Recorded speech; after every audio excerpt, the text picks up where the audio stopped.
مسلمانوں، تمہارے دوست تو اللہ اور اس کے پیغمبر اور وہ مومن ہی ہے جو نماز پڑھتے اور زکوٰۃ دیتے اور اللہ کے آگے جھکتے ہی۔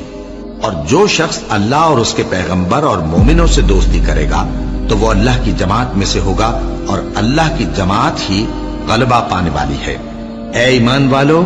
جن لوگوں کو تم سے پہلے کتابیں دی گئی تھیں ان کو اور کافروں کو جنہوں نے تمہارے دین کو ہنسی اور کھیل بنا رکھا ہے دوست نہ بناؤ،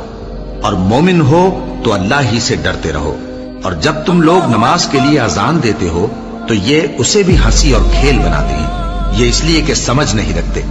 کہو کہ اے اہل کتاب، تم ہم میں برائی ہی کیا دیکھتے ہو، سوائے اس کے کہ ہم اللہ پر اور جو کتاب ہم پر نازل ہوئی اس پر اور جو کتابیں پہلے نازل ہوئیں ان سب پر ایمان لائے ہیں، اور یہ کہ تم میں اکثر بد کردار ہیں۔ کہو کیا میں تمہیں بتاؤں کہ اللہ کے ہاں اس سے بھی بدتر جزا پانے والے کون ہیں؟ وہ لوگ ہیں جن پر اللہ نے لعنت کی اور جن پر وہ غضبناک ہوا، اور جن کو ان میں سے بندر اور سور بنا دیا، اور جنہوں نے شیطان کی پرستش کی، ایسے لوگوں کا برا ٹھکانہ ہے اور وہ سیدھے رستے سے بہت دور ہیں۔